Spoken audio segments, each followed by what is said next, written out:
many of the additive manufacturing process for metal materials, they use SLS or SLM. Uh, they use a type of powder bed fusion for the process to build the parts. But when it comes to build huge components or when it comes to repair components on the existing part, I think blown powder additive manufacturing comes into play where there's a limit where there's limitations on the build table and the chamber space where there is a need of freedom to twist or turn about the XYZ axis to build the parts. Blown powder additive manufacturing can deliver such freedom to you. It is available for new number of years. It differs from the powder bed fusion in that way where you won't use a vat of powder in which the laser moves across the powder to solidify the specific pattern layer by layer. The lens process uses a high power lasers, generally in the size of 1 kilowatts to 2 kilowatts, where it creates a molten pool on the metal substrate, and it consists of powder chambers where there will be a single or multiple nozzles which can precisely regulate the mass flow, which blows this powder onto this molten pool over there, uh, and the mortal pool gets sintered at this point of interaction between the laser and the metal substrate and develops a solid layer on that metal substrate. So this is the process. Initially, you use a insert a 3D CAD model. You'll convert it into STL file and you'll generate a tool path generation. And why I'm talking about the lens process, because it is the most used process in blown powder additive manufacturing. There are other processes like direct metal deposition, laser metal deposition, but I didn't figure out a way or didn't figure out a line how to differentiate both the processes, because all of them use the same process with small difference in between them. The nozzle is positioned so that powder can be deposited on the substrate or previously built layers to repair the components which are damaged, or to prepare to add a metal on the components which are worn out. So, but the final part what we are obtained has very high deposition rates. They are fully dense components. We can get a fully dense components and fully functional components.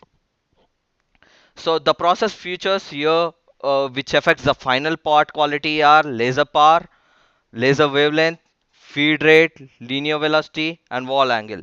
So if you increase the laser power and decrease the scan speed, you'll be getting a high thickness modified layer on the melt pool, but you'll be getting less hardened parts and high surface roughness. But when you increase the linear scan speed and decrease the laser power, you'll be getting high hardened parts but of high roughness.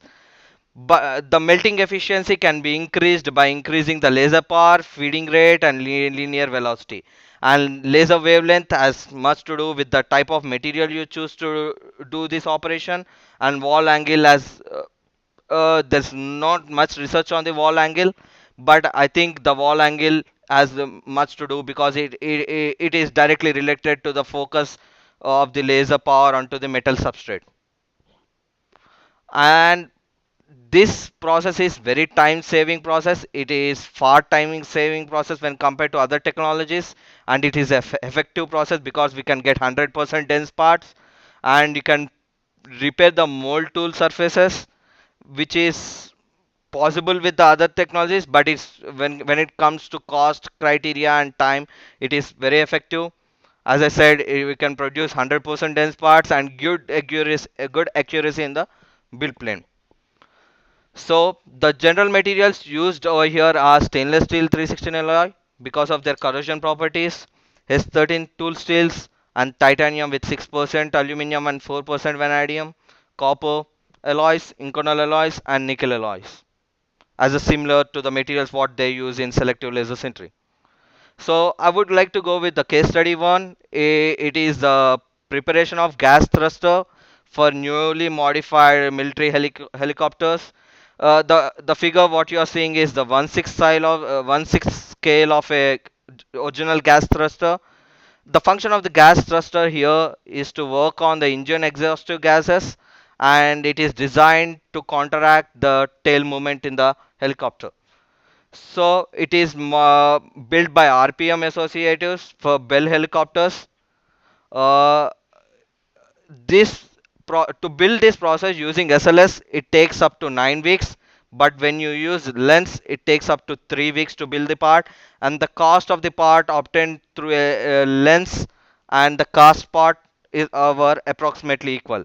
And lens was one of the reason why they use lens is because it involves a lot of material integrity and the fast delivery, which is the customer's criteria.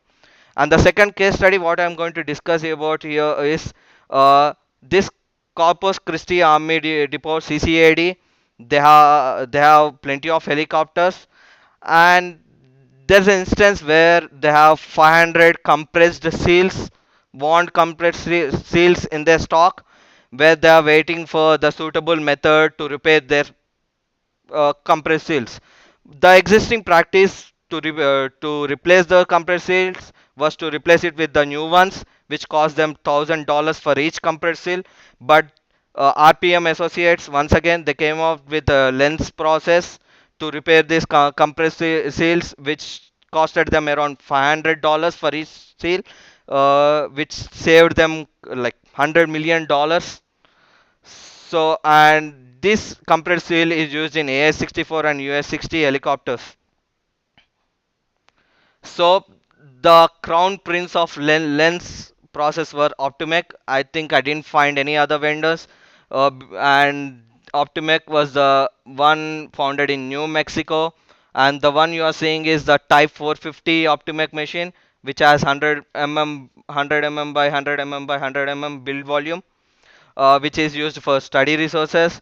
The one you are seeing is Lens 850R, which is used to repair large components, which has 1000 mm by 1000 mm by 1000 build volume. They both use 1 kilowatt and 2 kilowatt laser power.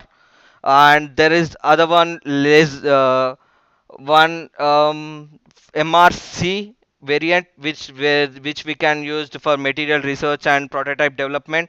And they are developing one more lens machine, which is called lens printer, which we can integrate with the CNC machines. And they have recently they have reported their sales by increased by 100% when compared to the last year in selling the lens machines.